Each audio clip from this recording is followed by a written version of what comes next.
Good evening and welcome to our City of Canby Planning Commission regularly scheduled meeting for January the 8th. Call to orders. Please join us for a Pledge of Allegiance. I pledge allegiance to the flag of the United States of America and to the republic for which it stands, one nation, under God, indivisible, with liberty and justice for all. Thank you. Okay, first order of business. It's that time of the year where we select our Planning Commission chairperson. I will say I'm happy to stay on as chairperson. I'm also happy to not stay on as chairperson. So with that in mind, do we have a nomination for a chairperson? Mr. Hutchinson. I nominate Matt Ellison for chair. Do we have a second? I second. Thank you both.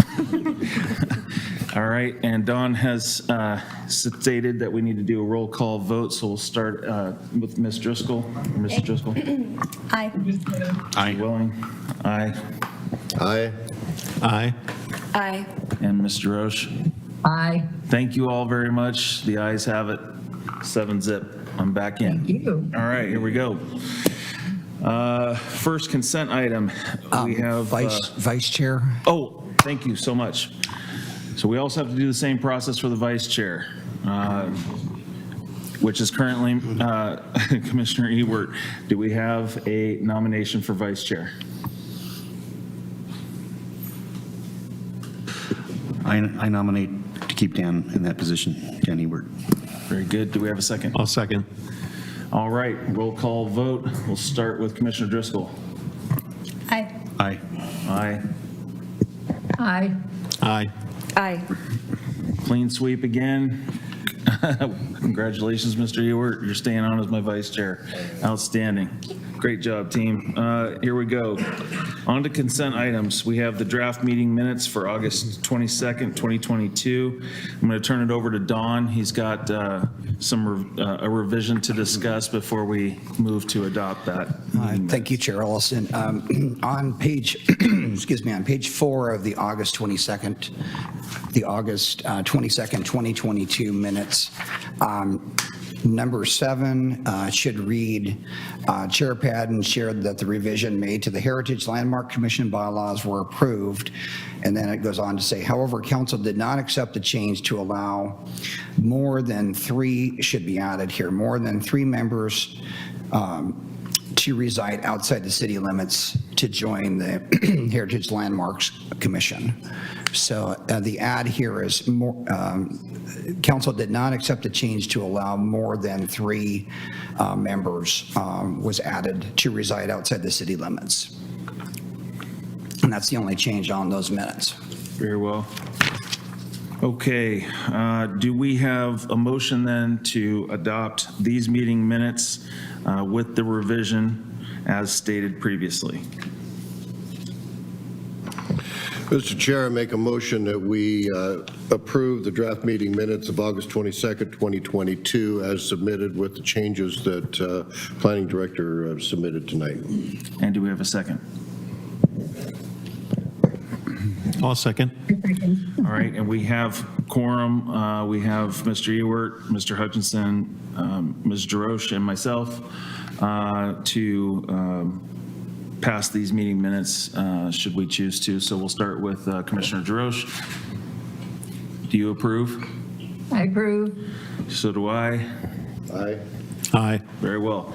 Meeting minutes are adopted 4-0. Next up on our agenda, we have let's see here. Where did I go? We have final findings for sub 23-01 DoNet subdivision. So Dawn, on that one, I had a question. And it's just, I'm a little rusty on this one. Everybody did the verbal approval before. I have a signature page that I need to sign. But do we need to do another round of approvals again verbally? Because this one says written. Yes, for the final findings, yes. And then we'll memorialize those, and then you will sign those. Okay. Yeah. So So just- you're adopting the findings from that last hearing. Okay. So do we have a motion then to adopt the Dune subdivision? I move we accept the draft final findings on sub 23-01 Jeanette subdivision. And a second? I'll second it. Very well, we will roll call vote. Let's start with Commissioner Jarosh. Aye. Commissioner Driscoll. Aye. Aye. Aye. Aye. Aye. Aye. All right, so the ayes have it, 7-0, and we will adopt the final findings, sub 23-01 Dune subdivision as written. All right, next up, citizen input on non-agenda items. This is an opportunity for members of the public to address the Planning Commission on non-agenda items. Each person will be given 3 minutes to speak. Staff and Planning Commission will make every effort to respond to the questions raised during the citizens' input before the meeting ends or as quickly as possible thereafter. I'm told we do have two individuals, John and Judy Kazmar, that would like to discuss solar shading. Do we have them available or on Zoom? There they are. Hi. Hello, can you hear me? Yes, go ahead. Well, let me tell you, okay, my name is John Cathmar, my wife Judy. I'm here to urge the City of Canby to adopt rules or regulations that would restrict neighbors in the building of structures or planting vegetation, such as trees, that would shade or hinder sunlight from an established solar system. My wife and I bought a lot in Phase 2 of the Northwoods Estates area in Canby in 2015. We custom built our house, positioned it to take advantage of a south rear-facing roof line for the express purpose of installing a roof-mounted solar system. Our house was the first built on the block. After about 2 years, a builder placed a house behind us, planted trees about 18 inches from the fence separating our yards, which were birch and cedars. We were concerned about the closeness to the fence and the type of trees, and indicated to the builder a day after they installed it in an attempt to get him to move it further from the fence. He disregarded our concerns. According to an arborist, the height for the cedars alone will grow up to 100 feet tall. As you can imagine, these trees, which are already 35 feet tall, are spaced close enough together to block all light, and they partially shade our roof during the winter and will completely shade our roof-mounted solar array in a very short time. During my research on this issue, I found that Clackamas County's Municipal Code 2019.01 was a protective permit for solar panels, which prohibits shade caused by vegetation and adjacent land structures, but evidently it does not have jurisdiction over Canby. According to division zoning here in Canby, there are height limitations on fencing and even on an arbor to not exceed 8 feet high and a setback of 5 feet from the property line. If the vegetation becomes too full or too high, the owner would be responsible for maintaining it. My question is, are there any regulations that have been adopted by the Canby Planning Commission to protect the shading of the solar system? And if there are no protections at this time, I would like to request the Planning Commission to consider adopting such. If these protections were in place, it would encourage the use of renewable energy citywide. Thank you. Thank you both very much. Appreciate your comments. I'm going to turn it over to Dawn to answer some of that, because I've only been on Planning Commission for a year. I haven't heard anything that's come across in that time. And thank you for your commentary, John and Judy. I won't go into a deep dive of the history. We have a packed room here tonight of people waiting to testify, I think, on the next hearing. but did want to say that we will dive into this further. I can give you a short answer here, which is in 2012, there was a revoking of the solar ordinance in Canby. The details of why that was revoked, I can dig into that further, but that was like 11 years ago. And I think that some of these issues relate to some of the complexities around solar provisions and easements for solar, those kinds of things. This is something that I'd like to dive in further and figure out a little bit more about the details of why that was removed from the code, and to get you a better answer on what that is. Some of these are fairly complicated issues, however, in terms of solar provisions and easements on adjacent properties. So just to be honest and transparent with you, this is fairly complex. It gets fairly complex fairly easily. I do know that many jurisdictions also revoke their solar provision ordinances as well that they adopted previously. So I would like to follow back up, and what I'd like to do is get a little bit more information on this and even query Department of Land Conservation and Development and get their thoughts on this as well. Some of the balancing acts we have to deal with here are housing affordability and those other elements. Obviously, you're trying to do something good for, alternative energy sources. So there's a balancing act here between those two. But if I could report back at the next Planning Commission on this, that would give us some more time to kind of dive into this and understand what this is. Ultimately, if this is something that the council wanted to pursue and bring forward, that would be something that at their directive to do so. But I do know these are, typically it's just not the vegetation on a solar ordinance. You're dealing with orientation, you're dealing with solar access, and you're dealing with how a layout of a plat is actually constructed. So they get fairly involved in that process. But I'd be happy to report back to you individually in the next Planning Commission meeting, which is going to be on June 22nd, give some more information on this. I understand your concern and the adjacency. Obviously, you didn't put the solar panels in there to have them blocked. At this point, I don't have a great answer for you other than we don't have any regulatory authority over this. I'm not sure if we put an ordinance in, if we could change the goalposts and, on your neighbor as well either.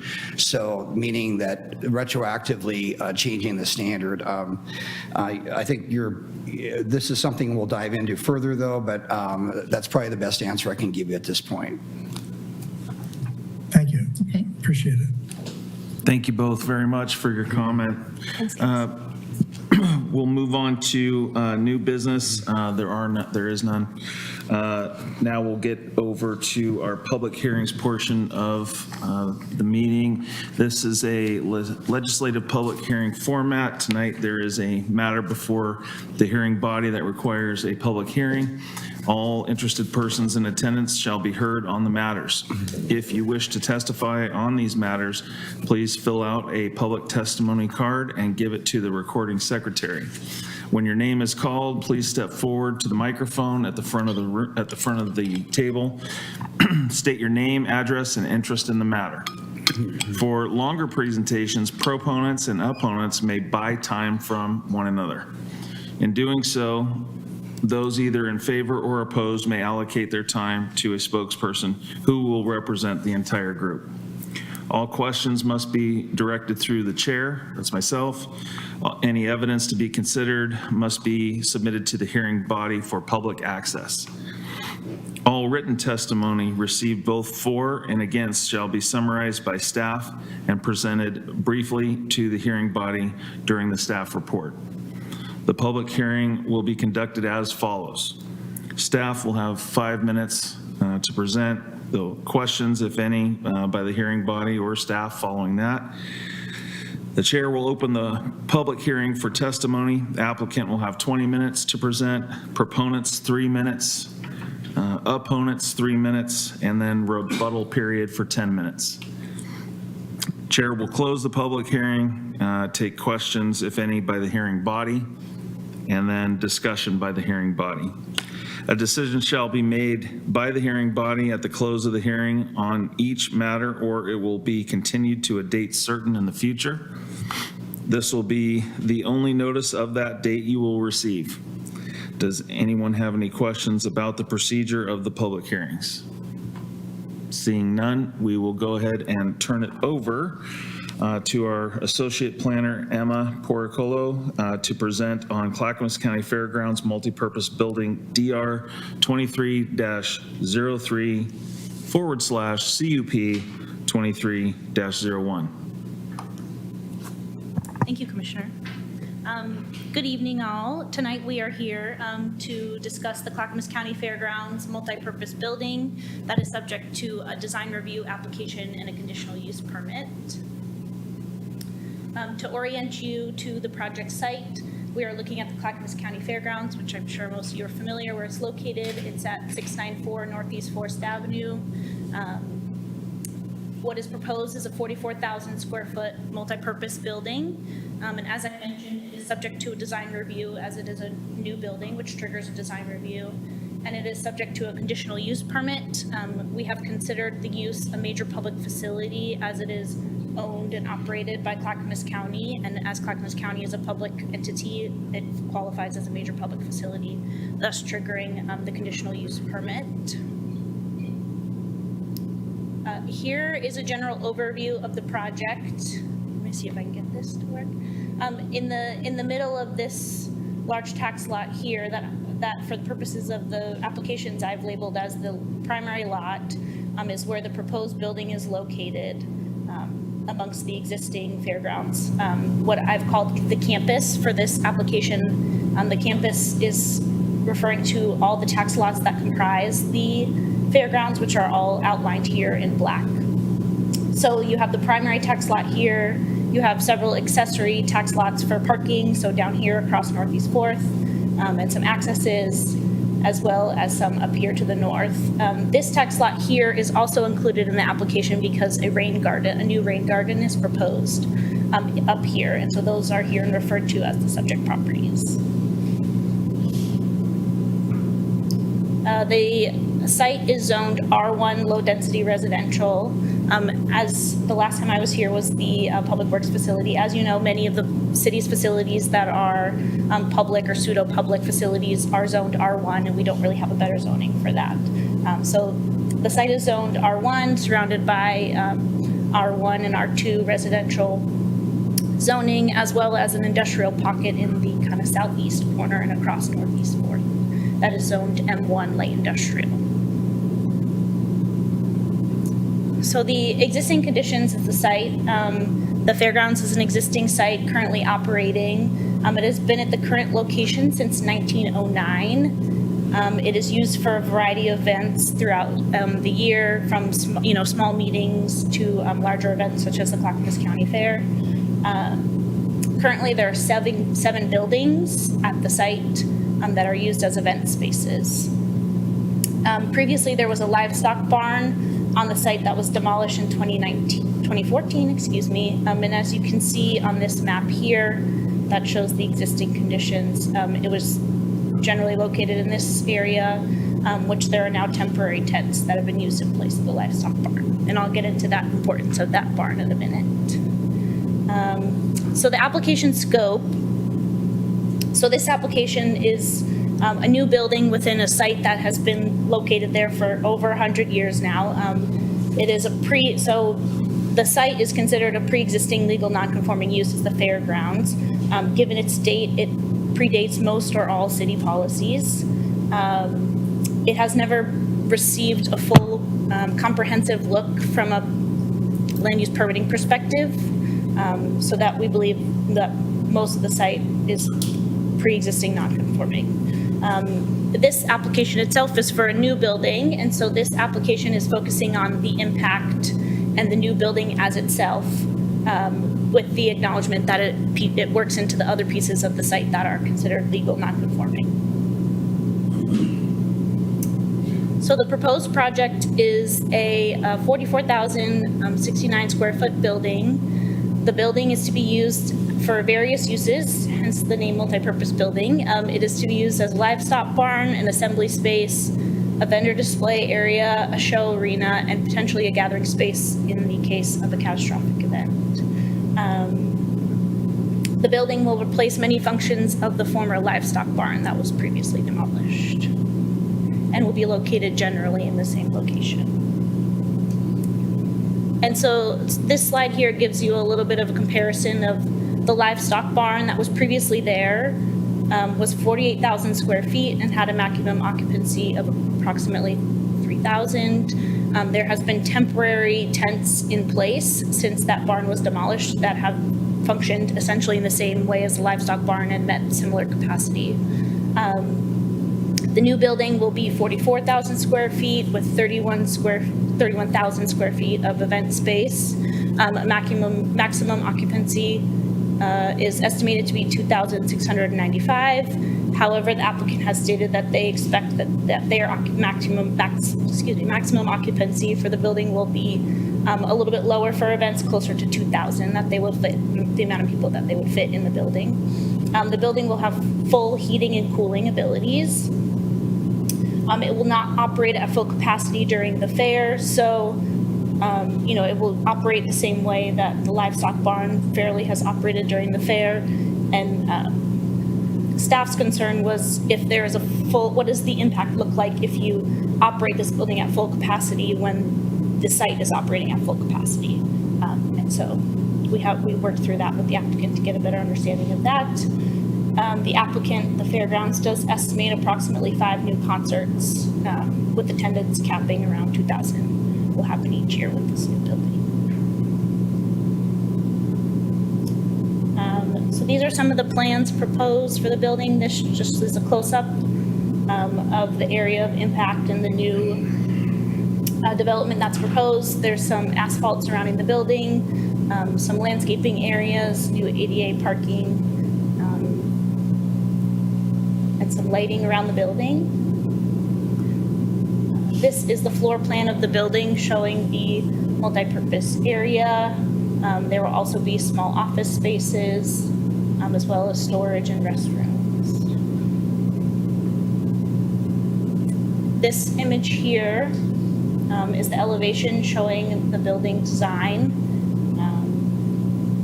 As you can see, there's some exterior mechanical equipment that's proposed. So here on the west elevation, there's fairly tall exterior HVAC equipment proposed, as well as some exterior mechanical equipment up here.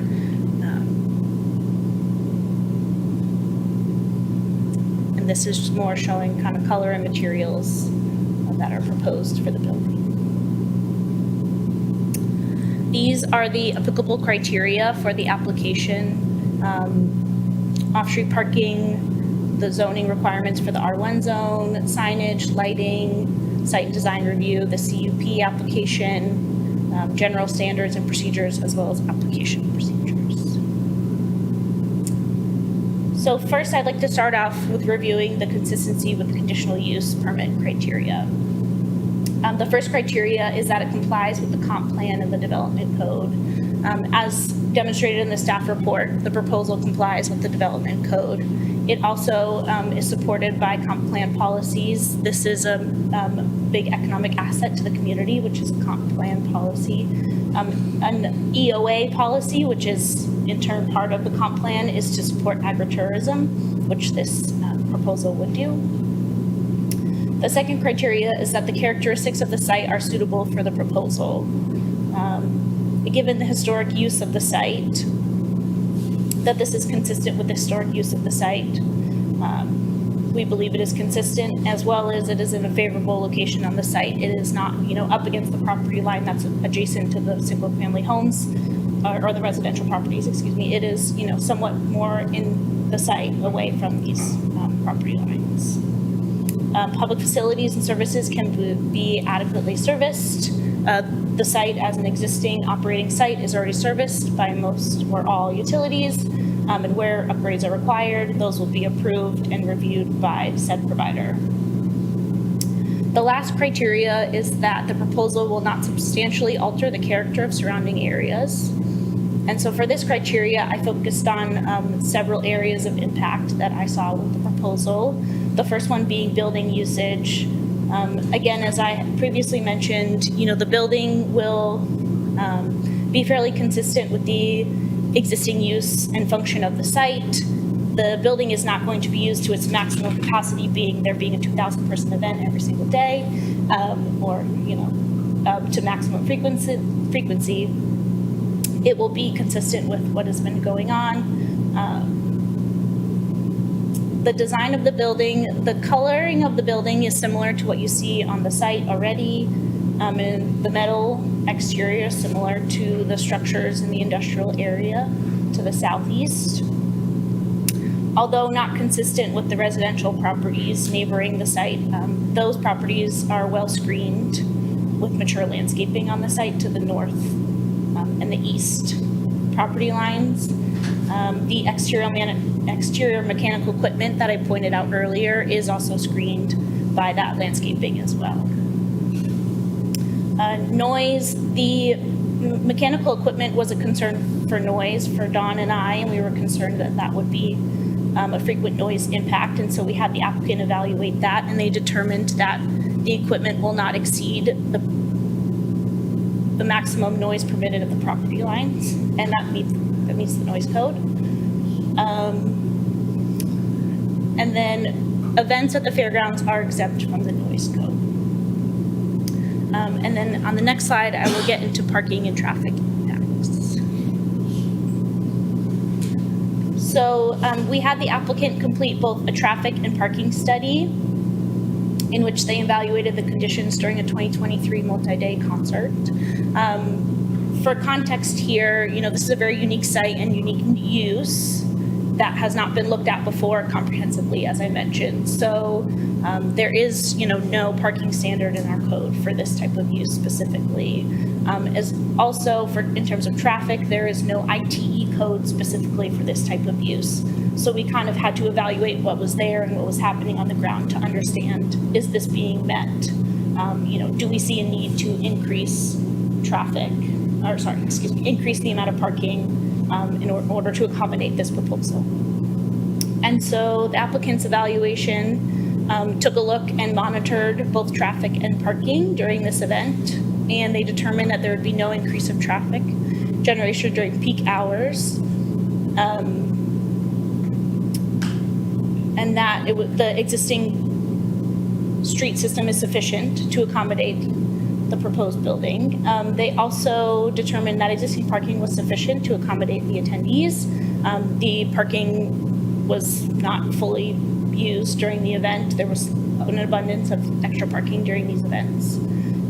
They also monitored on-street parking. Since this was monitored for just one event, it's hard to know what is regular parking in the neighborhood versus event parking. But as the applicant noted, likely there will always be people using some variation of street parking to avoid paying the fee for parking at the fairgrounds. So based on the findings of those two studies, no transportation mitigation or additional parking are required for this application. The last piece of the CUP is that the applicant is requesting an 8-foot tall fence around their mechanical equipment on the north and west elevation. Rather than as a variance, we believe this falls under the CUP standards. The CUP chapter says that Planning Commission may impose conditions which it finds necessary to avoid a detrimental impact and otherwise protect the best interests of the surrounding area or community as a whole. And then it has a list of various conditions, and one of those is designating the size, height, and location of materials of a fence. And so to give you a proxy for what is being requested, in a regular residential zone, your maximum fence height permitted is 6 feet. They're requesting 8 feet tall. There's both safety and screening benefits to this additional fencing that is being requested. Staff supports the applicant request and recommend PC approve the adjusted 8-foot maximum height specifically for the exterior mechanical equipment of the new multipurpose building. And I specifically say that since this is a very large site, we kind of want to make sure that we have a pointed exemption and not say that this is, broadly applicable, but applicable to this specific area. So there's also the design review application.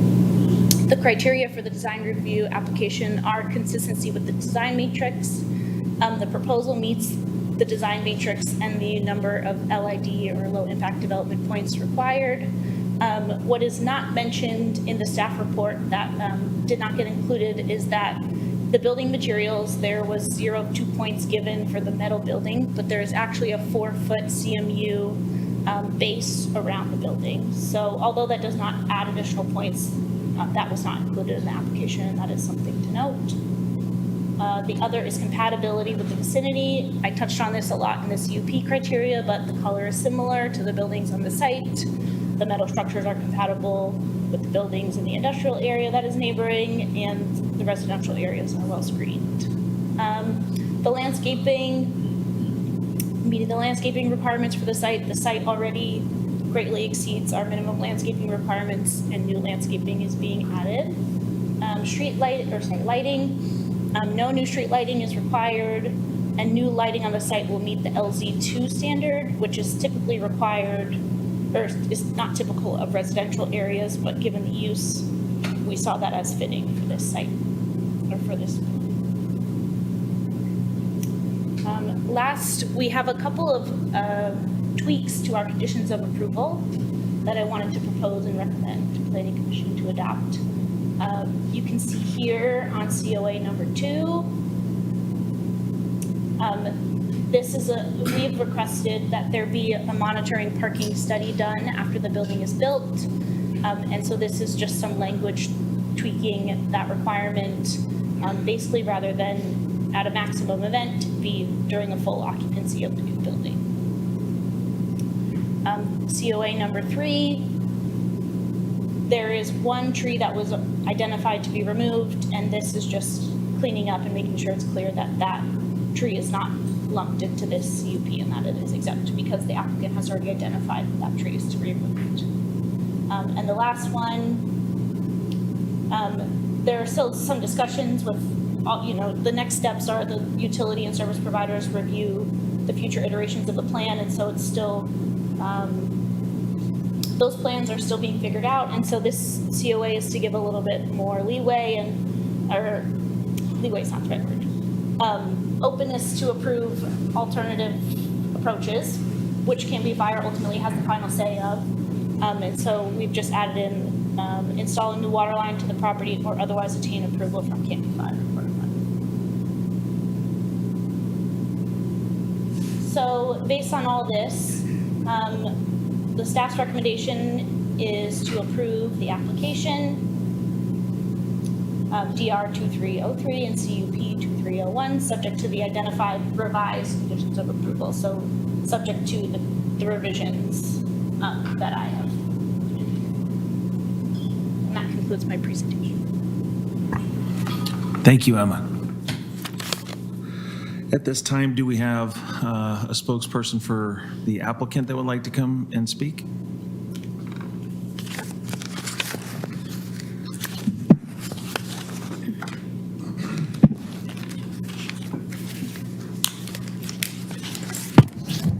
Good evening. My name's Heather Austin. I'm with 3J Consulting. We're representing the fairgrounds this evening. Our address is 9600 Southwest Nimbus Avenue, Suite 100, Beaverton, Oregon, 97008. I'd like to thank staff for their thorough staff report, as well as the presentation this evening. And of course, thank you, the planning commissioners, for giving your time this evening. That's a really important contribution you're making to your city.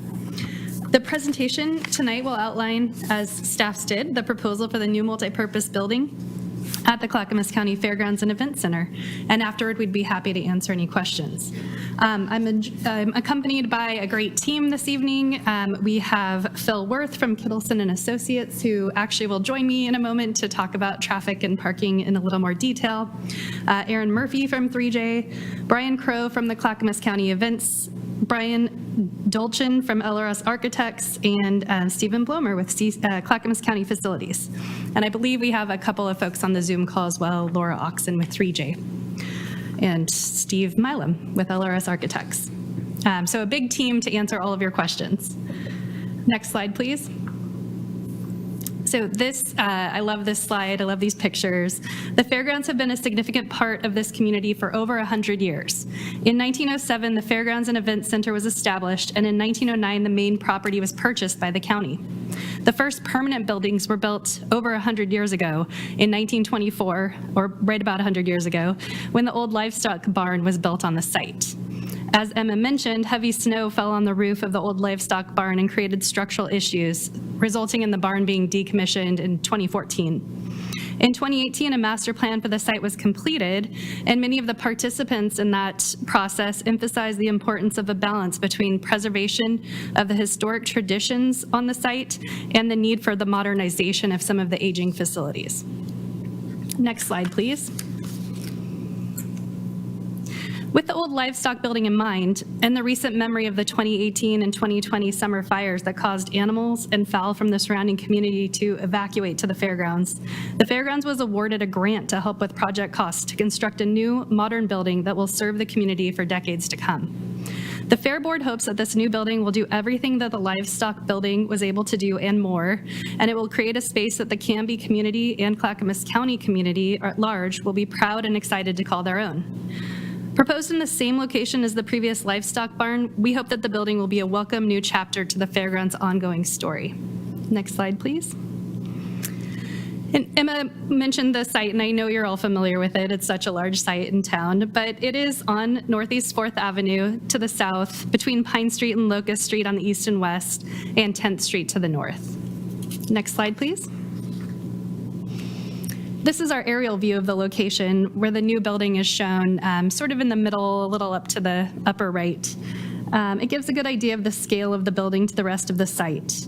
The old livestock barn was just over 48,000 square feet with a maximum occupant load of about 3,065 persons. The new multipurpose building will be a little bit smaller at about 44,000 square feet with a maximum occupancy, as Emma noted, of 2,695. But then, of course, the lower occupancy, and we'll talk about that in a moment too. Next slide, please. The fairground site, which I believe was called a campus, is about 69 acres in total size. And as we can see on the site plan, the new building will be located exactly where the livestock barn was. The building is fairly centrally located, taking up space where pop-up tents have been placed in recent fair years. Next slide, please. As mentioned, also part of the campus are some additional parking and storage areas.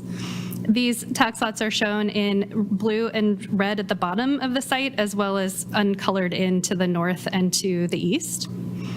The closest property line to the north of the new building is about 300 feet. So the residences to the north have about a 300-foot spacing. The building will be about 450 feet to the east and south property lines. To the west, we're about a quarter mile away from the nearest adjacent property. For other events outside of the annual fair and rodeo that the new building will host, people will enter the site, probably like usual, by the blue and red parking lots, with the addition of that small amount of street parking mentioned by staff, and enter through the main gates of the site. I'll hand it over to Phil in a moment to speak more about parking and traffic, so that's a bit of a primer, but he'll get into the details for you. Next slide, please. Here we zoom into the site plan and overlay the proposed building with the aerial image of the site. There will be a main entrance on the east side of the building, which is near the corner of the building that will have new landscaping. Visitors to the building will first encounter an entrance lobby before proceeding into the main gathering space. Next slide, please. Here's what the new building will look like. This shows where most people will enter on the east, but also shown are 3 separate entrances along the frontage of this slide that does allow the division of this building into 3 separate meeting rooms, A, B, and C, that can have their own separate entrances. The building will be able to host a variety of events at different times throughout the year. This will include 4-H and FFA livestock shows, vendor areas, a concert or show arena, and space for bazaars and craft fairs. The space can also be used for animals and people to gather and remain safe in the event of an evacuation from future wildfires or other natural disasters. The building will have air conditioning to ensure that all animals and people who are in the building will remain comfortable and, most importantly, safe. Next slide, please. This is a repeat of the staff's presentation, but it is in the R1 zoning district, which is primarily single-family detached homes in Canby. And so the Clackamas County Fairgrounds is a conditional use as a major public facility. To the south are properties zoned light industrial, you'll see those in blue, as well as high-density residential shown in orange. And the remaining adjacent properties are also zoned R1 low-density residential. Next slide, please. Regarding the conditional use for this major public facility, this building does comply with the conditional use criteria as mentioned in the staff report and in staff's presentation this evening. This is what the building looks like from the northwest side. There are direct access doors with bay doors. Doors 1, 2, and 3 face the Rosebrook covered arena to the north of the building. The building height here is 34 feet 10 inches, which is under the 35-foot height requirement of the zone, is only 2 feet taller than the Eli Arena, and about a foot shorter than the main pavilion. The applicant has met all of the conditional use standards in the Canby Planning and Zoning Code as noted by staff in their staff report. Next slide, please. The other applicable application here is the site design review. To meet the requirements, the requirement is to provide 60% of the menu points, and this application provides 60.4% overall points, so it does comply with the site development menu, as well as a 10% required for low-impact development, and here we have 18.8%. And this is things like landscape plant species, stormwater facilities, rain gardens, and other features that ease the development of impact on the site. So for these reasons, we are appreciative of staff's finding that the site and design review criteria are met as proposed. Next slide, please. And again, this is where staff provided the revised conditions of approval that we did discuss at the end of last week. There are 26 conditions being proposed by your staff, and we believe they are fair and applicable to this site, but we do support the 3 changes that were noted by staff. Just for clarification, we want to ensure that we are fully complying with Canby Fire Department standards, that we're following the tree preservation standards of the code, and that we're clearly and easily complying with all conditions. So we wanted to make sure with the parking monitoring report, everyone was on the same page about what that meant. At this time, I'd like to invite Phil Worth from Kittleson Associates to join me to discuss parking and transportation.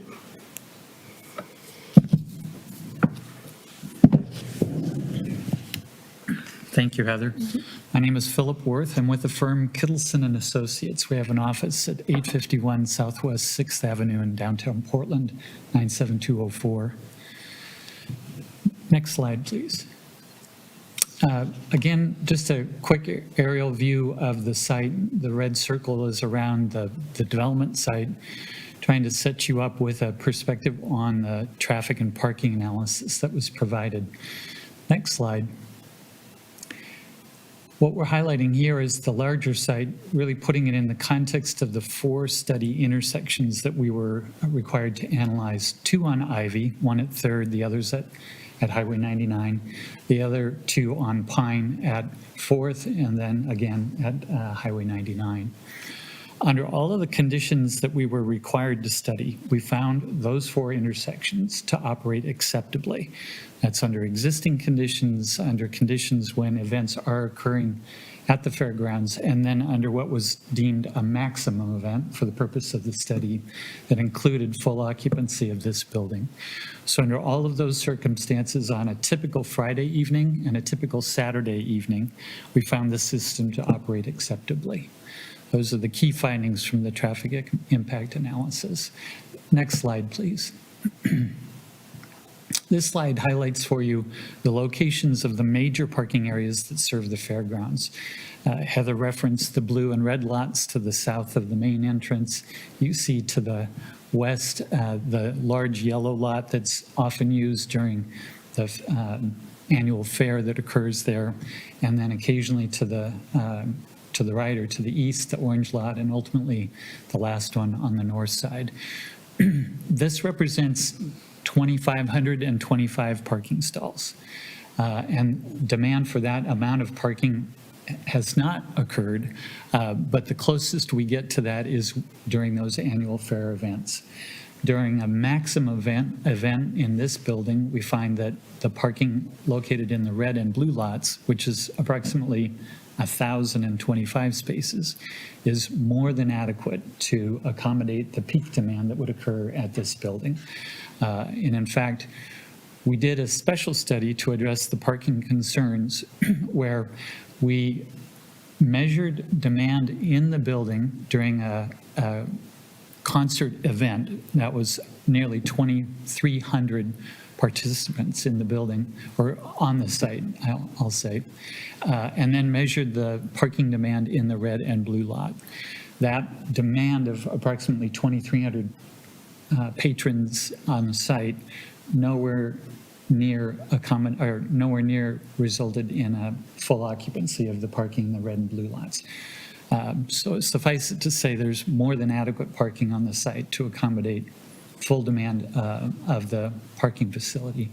Nonetheless, we went through the process of estimating the effect of that 17.5% increase from 2,300 to nearly 2,700 patrons in the building, and again found that there was more than adequate parking supply, as well as those study intersections, even under that hypothetical maximum event, still operated acceptably. So in all circumstances, the transportation system works acceptably, and the parking supply is more than adequate.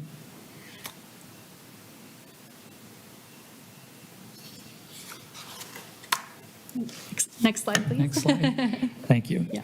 This is simply to demonstrate for you the network of facilities that are available for access to the site via the pedestrian mode. So that bright yellow line represents pedestrian routes and the facilities that are on street to accommodate them. So the entire south frontage and the western area frontage has pedestrian access for the facility.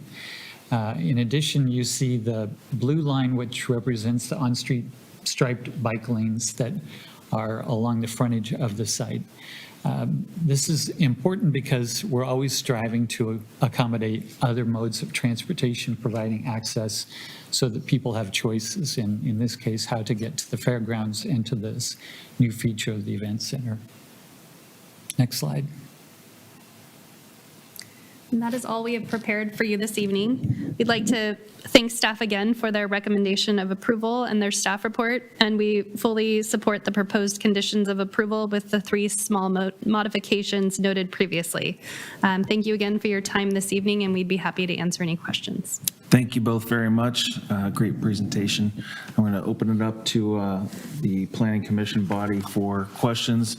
Let's start with Commissioner Jarosh. Do you have any comments or questions at this time? I do have a couple. Thank you again for great presentations, both from the staff and from consultants and architects. Much appreciated. I was wondering, I didn't see a reference in either the staff report or in any of the other presentations about the reconnaissance level survey that exists for the fairgrounds and if those were used as part of the research. Commissioner Jarosh, are you speaking to the historical part of that? Is that, just to clarify?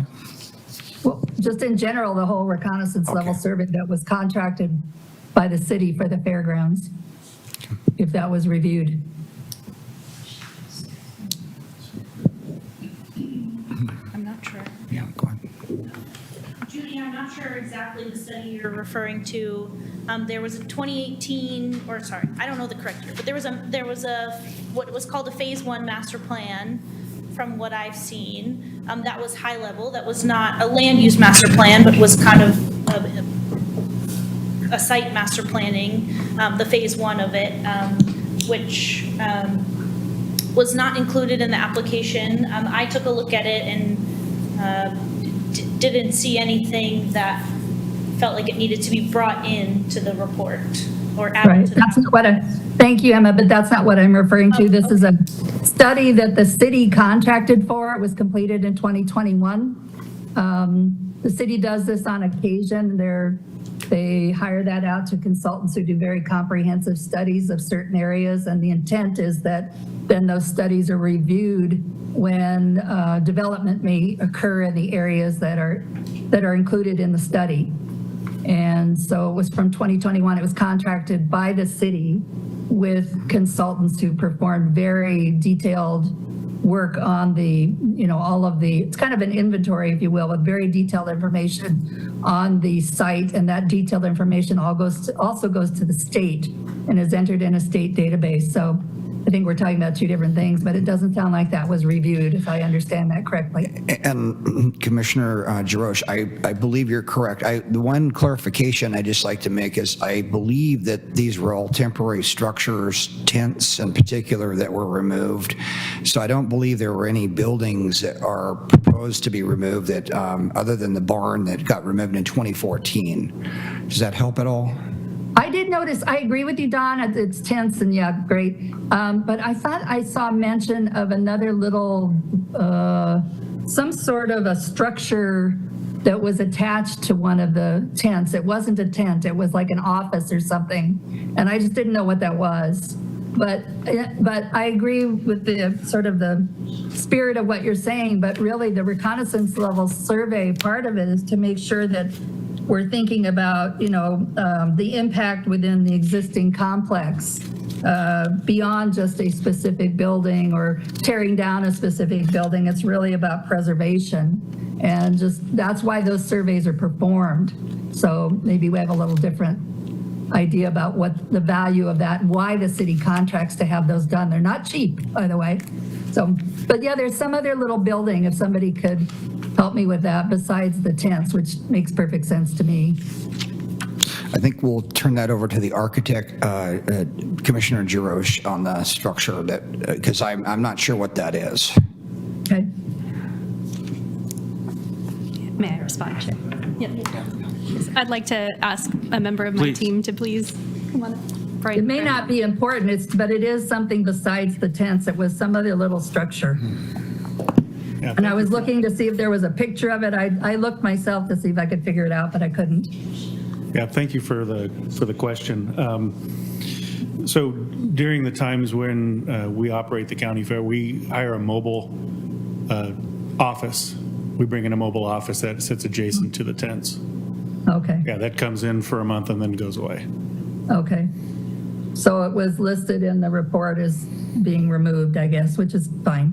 Thank you for that clarification. And I had one other question about the traffic impact analysis. And for those of us who lived here a while, we understand the impact of big events, and that's, it's just comes with the program, I guess. But one thing I'm always curious about, especially last year, there were two events that for some reason backed up the traffic on Highway 99 very significantly. That became a safety issue. And it seemed like the challenge occurred in how many people can turn left in the left turn lane signal from 99 to 4th. And so I don't know how the studies of the intersections take that into account, that, how many cars can go through the green light and how often does that back up the traffic? And it was pretty bad. It was, it's funny, sometimes I think the traffic study folks should look at the Canby Now Facebook page, because if you want to know there's a traffic problem in Canby, that's where you'll see it. And there were a lot of people very concerned about two events that caused that to happen.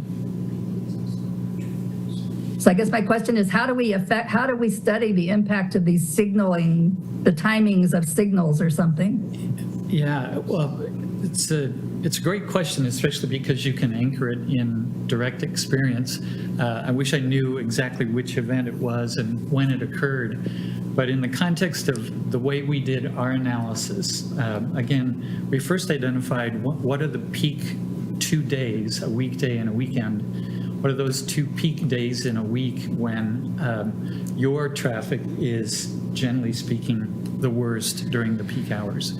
That turned out to be a Friday evening and then a Saturday evening. So that was the study timeframe chosen. Then with respect to your question, how were things operating, and especially how well is the storage that we provide for turning vehicles accommodating those queues? So in short, and I know exactly what you're talking about, that left turn from the highway to 4th, we looked at the length of that painted storage area for that left turn pocket, and we analyzed our maximum event at this proposed building. And we found that striped storage is adequate during that Friday evening peak hour and that Saturday evening peak hour with this maximum event occurring. So it doesn't get directly at your question, how did this happen in whatever event that you were observing? But the conditions that we studied showed that striping and that available amount of storage for that left turn lane is adequate to accommodate what we call the 95th percentile queue, or 95 times out of 100, the queue would be accommodated by that storage area. And this, just to expand this, that same analysis was done for every movement at every intersection. So every left turn lane, every right turn lane, every through lane, the storage was measured, and then it was compared against the length of the queue that we might generate. And in all cases, there's more than adequate storage to accommodate it. Yeah, it seems like it's a combination of how many people can turn left at a signal there and how many people can pay their parking, whatever charge, and get in. And the combination of those two things became quite problematic. So I'm assuming there's some math somewhere that shows, so many people can turn left in 30 minutes. And, if there's 1,000 cars trying to turn left and get into the parking lot and pay their parking fee, does the math add up? So I guess I've got some homework to look at that, because it was a big problem last year twice. Yeah. Thank you. That's it for me. Thank you, Commissioner Deroche. Commissioner Driscoll. Hi, guys. My question, first one, is about the catastrophic events that you referenced. I know one of those is for potential wildfires. Does this HVAC system have the ability to turn off the air and filter at a particularly high level to protect any animals or people inside that would make it more suitable than others? That's a great question. I might ask our architect or Brian Crow to come on up and Brian Crow maybe again. I'll just let Maybe you I should stay. pull a chair up. So the design proposed here does not include air scrubbers, but I was able to, through a grant with the state of Oregon this last summer, acquire 2 very large air scrubbers that can be deployed within that building to clean the air. Okay. Oh, sorry. No, it's okay. I was looking back up at Judy. Sorry, Jennifer. And so is that something that we would be able to count on being installed and available, or is that kind of a special circumstance situation? So the nice thing about them is they're portable. So if we have use for them in our main pavilion, we can put them in there. So they'd be on site They are on nearby, site. but not Yeah. necessarily always attached to that Yeah. building. They're And- big. Yeah, I was going to say, does it take a kind of a special level of expertise to install them?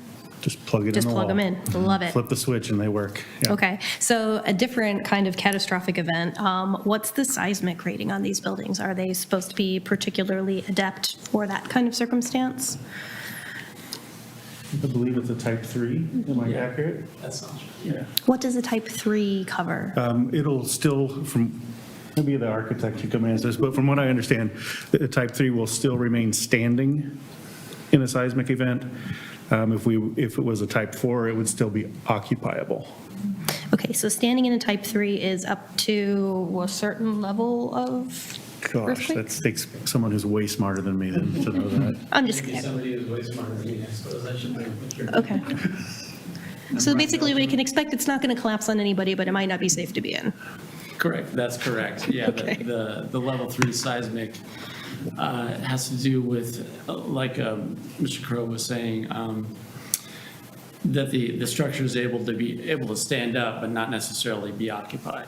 It's along the level 4s would be more like a hospital facility. So this is not a critical facility per se. Sure. But for that purpose, it will serve that purpose. Okay. The other question that I had takes a different direction, kind of back over to, not exactly traffic, but just encouraging the bicycle route as a way to go in. I believe I saw that there were 2 bicycle stalls in the report. There's actually 3 bicycle racks. 3 racks. Yes. Okay, so each rack would, allow for a number of bikes. So we could, 6. So we'd be looking at about 18. Okay. I was just curious. It's like, if we can have up to, say, nearly 300 people for an event, 3,000 people for an event, it seems like we might want to be a little more generous with that. And that was just an observation. That's it for me. Thank you. Commissioner Llewellyn? I guess for me, it's, I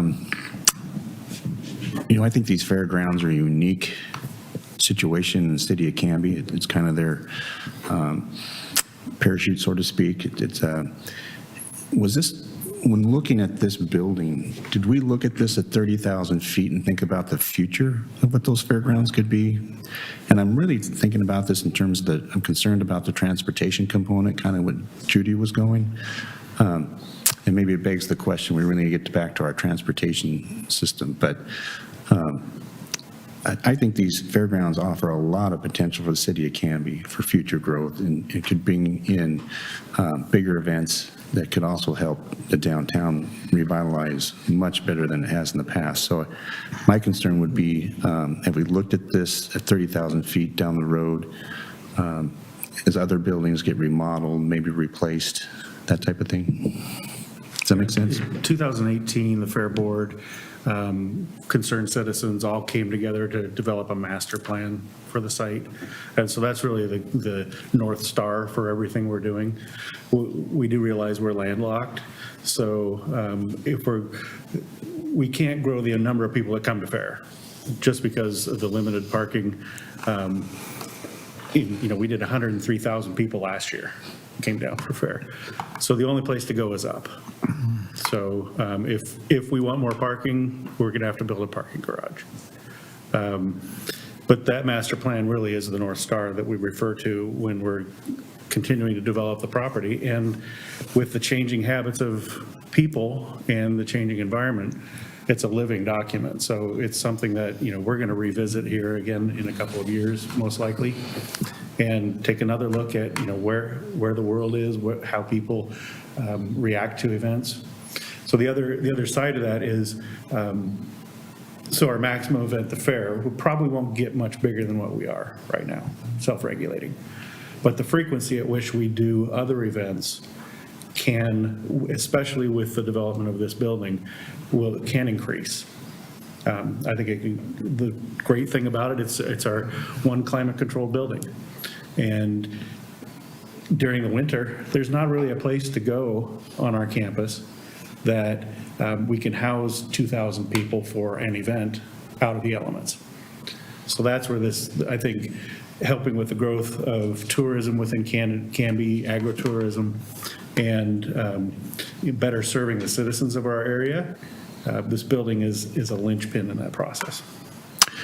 I guess, Don, it would be good to see that master. It'd be kind of nice to see the master plan down the road. Yeah, we'd be happy to share it, and we did take a look at that as part of the application process. I do want to just echo what Brian's saying. I think this event center will be something as an impetus, we believe, as well as for things like a new hotel, which I think is badly needed in Canby. These are the kinds of things that start to make a difference in that, those synergies there. But be happy to share the link with you on the 2018 master plan. That was something that was done by the fairgrounds. It was not something that was routed through planning, but they do have a working document, as Brian is saying, that they were using. It'd be kind of nice to maybe have a discussion on that down the road. And I'm a big proponent for, I think it's ripe for a convention center hotel right there. I think it's a dynamite thing for Canby. It's very unique, and I think that's how we get downtown revitalized, personally. it's going to take tourism. We're still a bedroom community to Portland. So I appreciate this. Thank you, Commissioner Llewellyn.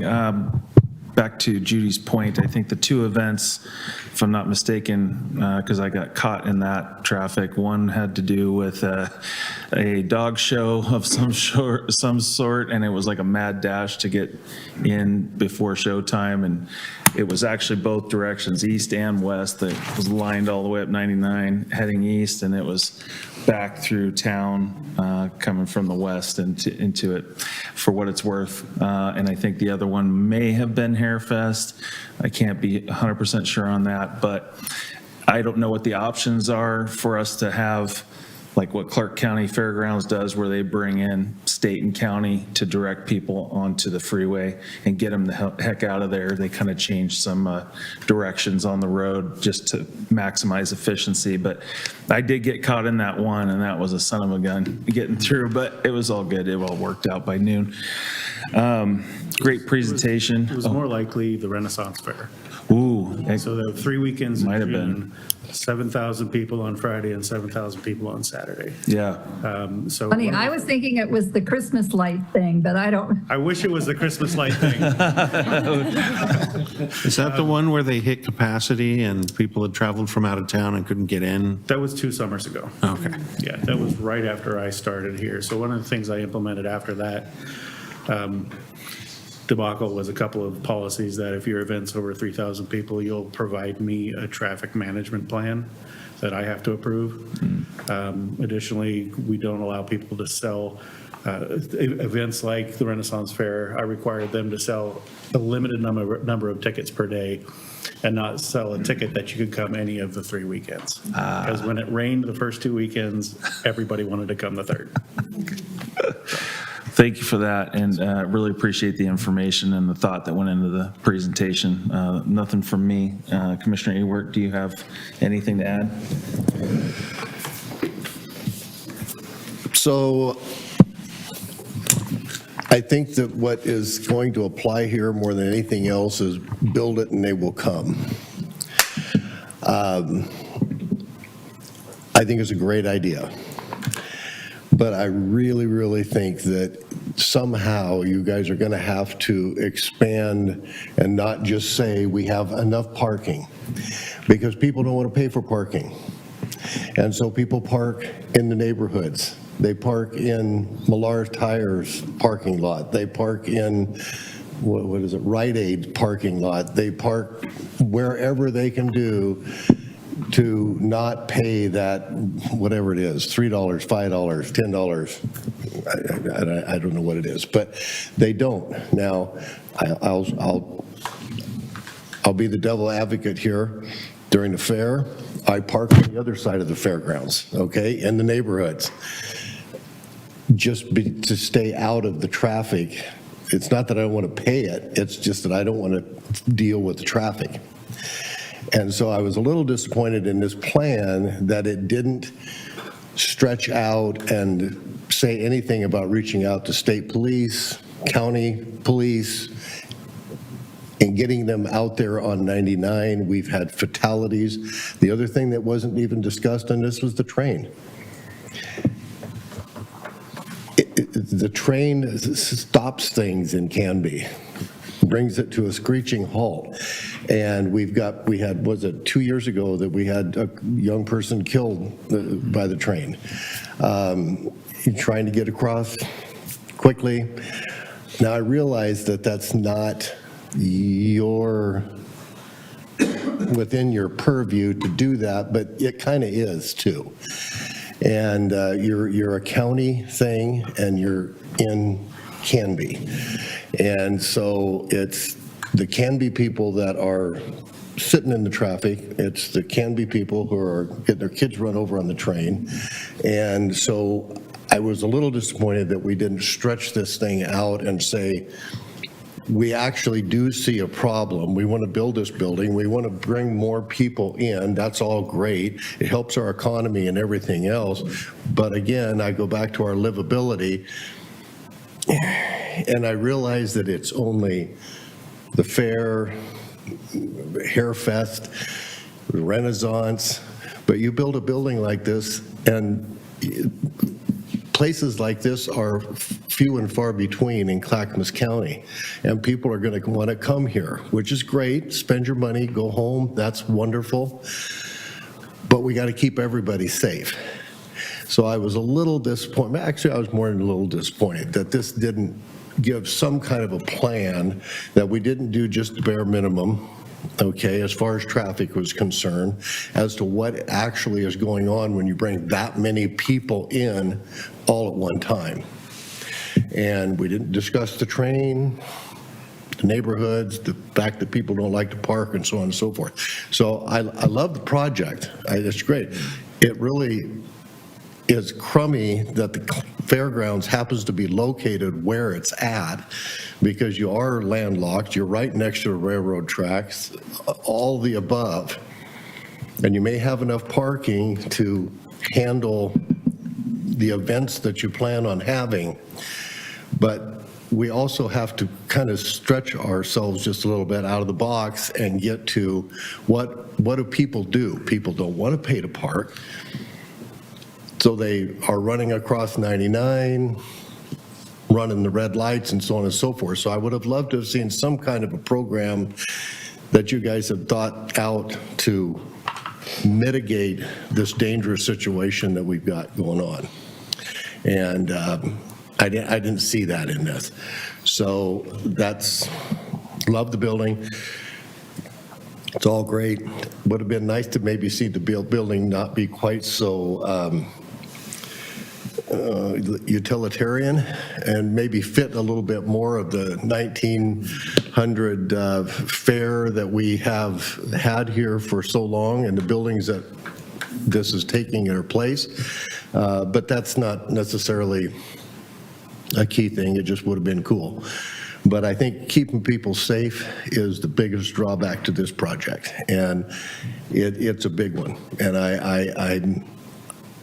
I'm not exactly sure I could put it into words strong enough to say it would have been great to see something just a little bit more expansive, to see what would, to really what this is affecting all around it. So that's my comment. Oh, and the other thing I want to ask too is there a generator, that's a standby generator? Does this thing have power if we're going to use this for emergency events? It has a photovoltaic array on the top. Okay. And then there's an exterior generator port. Okay. We decided, and part of the reason that it's so utilitarian is just the cost. Let's get something that we can afford, because we can't afford much more than we're paying for it. Sure. So there is an external generator port with a hot switch. And with United Rentals being just on the other side of town, we could have a 75 kVA generator down here plugged in within a matter of hours. Okay. Other than that, that's about all I've got. I've just, it would have been really great if we would have figured some kind of a thing around the train and with the whole traffic and the safety thing, because there's a safety issue here that's just not, in my opinion, is just not being addressed. I appreciate that. What I would say to that is the intent of the study was not an all-encompassing study for year-round operations of the fairgrounds as a whole, but it was intended to measure the traffic impact for the conditional approval of this building at a maximum event for that structure itself. And I think it sufficiently answered that question. But, traffic's a problem. I won't disagree with you at all. And I'm working with our clients like the Renaissance Fair, like the Hair Fest, like True West, to develop traffic and parking plans that expedite entry. And I don't know if you noticed at Fair this year, but we introduced an instantaneous payment method with credit card or cash, and the whole process, even if you use a credit card, took less than 10 seconds. And that really got a lot of the traffic off 4th Avenue for Fair, really did.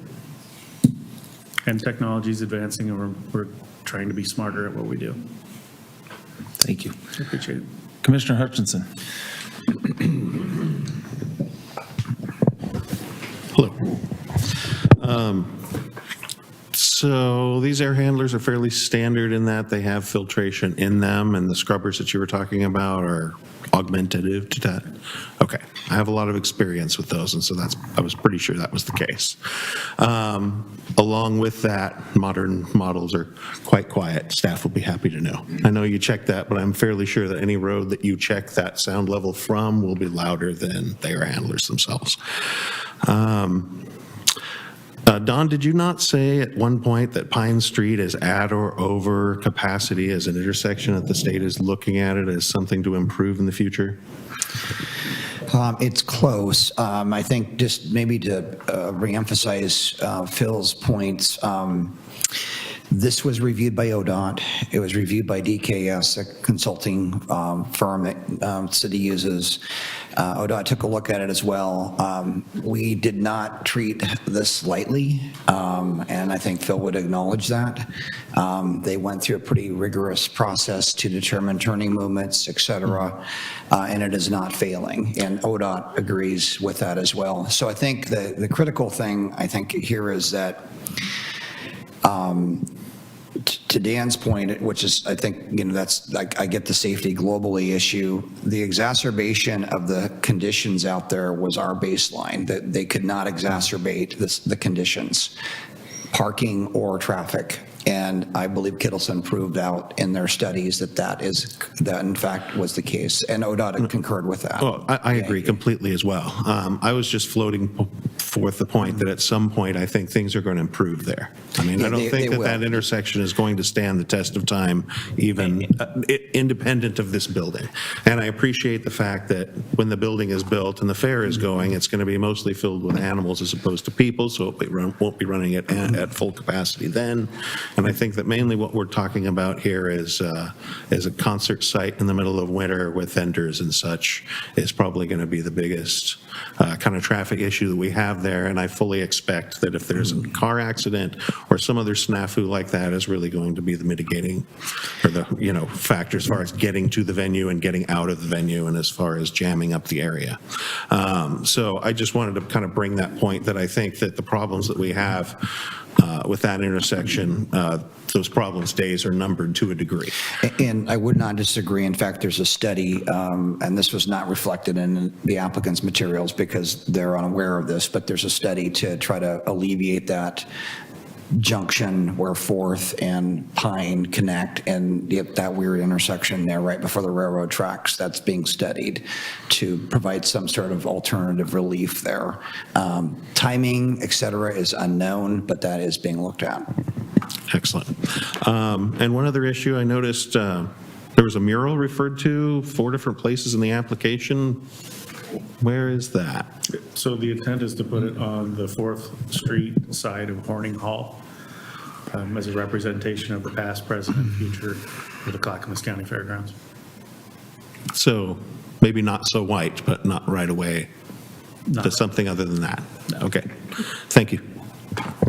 Commissioner Ellison. I had a few questions and they've all been addressed, so I'm good. Okay, then, in keeping with the format, we've got 3 minutes for proponents. Do we have any proponents other than the presenters that would like to speak about this project? Seeing none in person or online. How about opponents? Do we have any opponents of the project?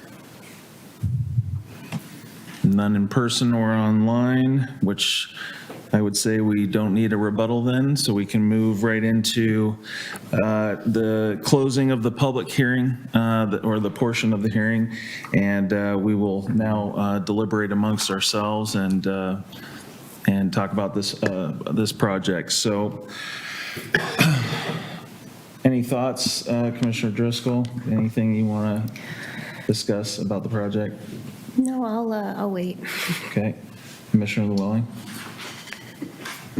It just kind of goes back to my original thought. I guess kind of along what Dan was saying is at 30,000 feet, I would like to see more addressed on the transportation issue of this, because I think we do have some issues out there. And this is going to only grow. One thing I can say about the transportation situation, having worked with Public Works on the Traffic Safety Commission and knowing what they're going to be doing with the work on 99, ODOT and the county know that we've got major timing issues with those left-hand turn signals, and we anticipate that that will be reviewed and fixed at the point where all of the work on 99 is done. It'll probably continue to be a mess until all of that's done, but there are a lot of people who have eyes on it that hopefully will lead to a better outcome after the construction's complete. Thank you. Commissioner Jarosh, anything before we start talking about motions? No, thanks. Commissioner Ewart?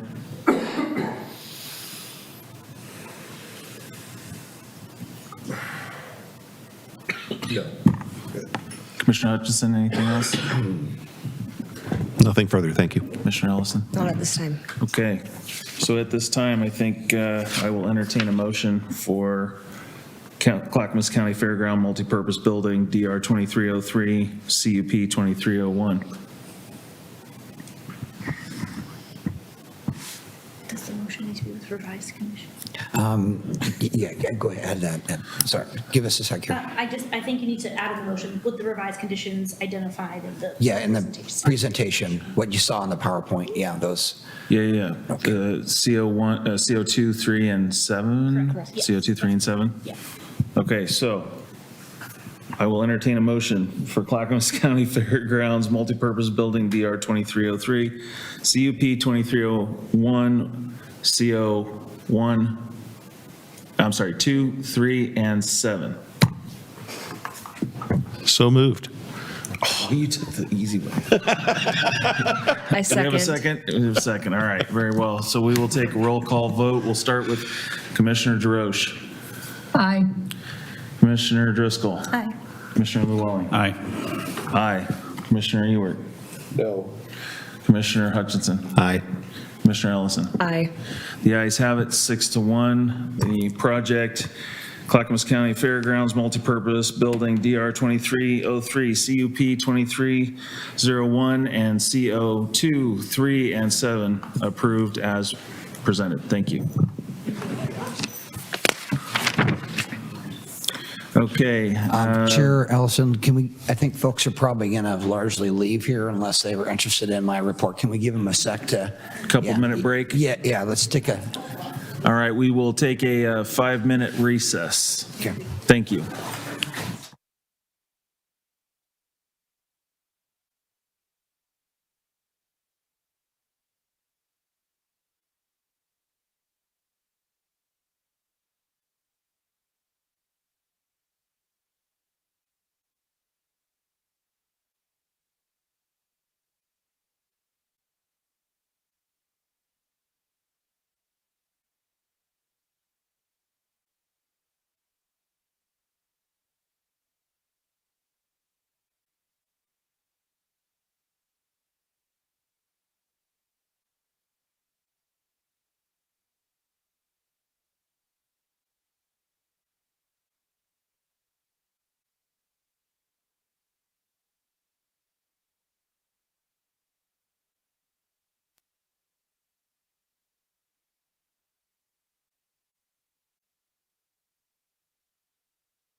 Okay, items of interest. The next Planning Commission meeting is planned for Monday, January 22nd at 6 PM.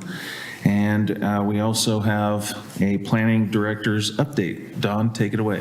Thank you, Chair Olson. Just a few updates for the next hearing on January 22nd. We do have another hearing item. It's a multifamily development. Tivoli Commons, Jason Bristol's project is on the 22nd. A local developer in town.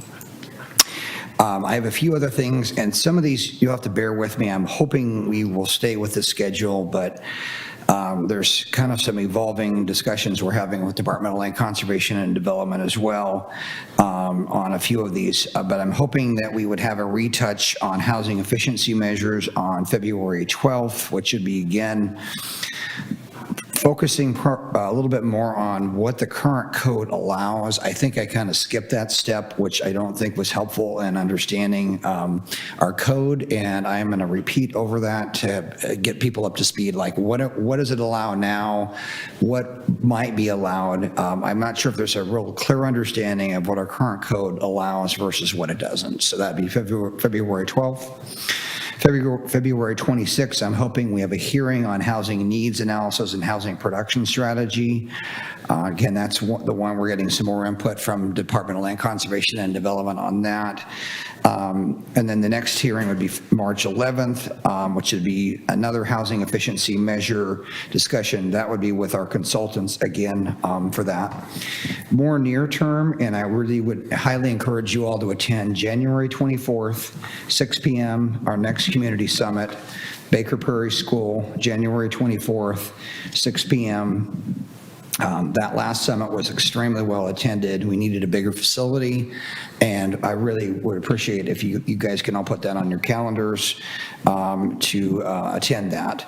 That's Community Summit number 3. We're doing that because some people left because there wasn't enough room in the police station. So this is another opportunity for that. Following that, we'll have a project advisory committee meeting somewhere probably in the first or second week of March.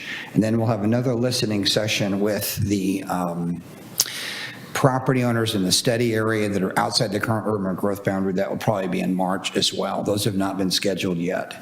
Lots going on a number of fronts. That's probably enough for tonight. I could go into other information, but that's, I think, probably enough. If there's questions, happy to answer. I'll be out for the January 26th. I will be in another country. Okay. So my trusty vice chair will have command of the dais for that evening. So thank you.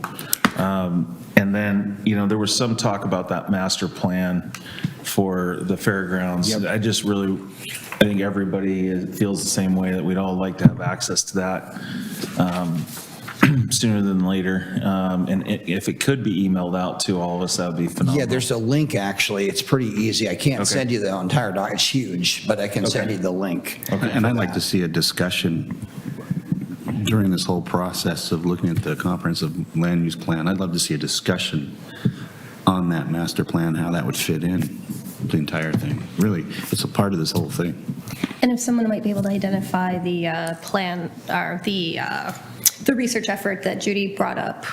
Oh, yeah. It'd be nice to find. Yeah, and I need to get more, and I may follow up with Commissioner Giroux on that, but yeah, that's an important item. That could be part of the same discussion then. Yeah. That'd be easy, the reconnaissance level survey. It's also huge, but I'm sure there's a link somewhere. I'll find it. Okay, thank you, Commissioner Giroux. Welcome. Just on that note, anytime, because I'm over the meetings and work sessions, various people have asked for various things, and it might be somewhat considered annoying, but I would love to be, if it was sent to all of us, anytime anybody requests anything, for example, the master plan, just as a blanket statement to send it to all of us so we're all looking at the same information, that would be great, because I can't remember, but there's been a couple times where various commissioners have requested things, and I was like, oh, I would have loved to see that as well. No, and that's a really great point. I need to be in a better habit of doing that, and that's how council's done as well, so absolutely, yeah. Yep. For the community summit on the 24th, where in the middle school is it?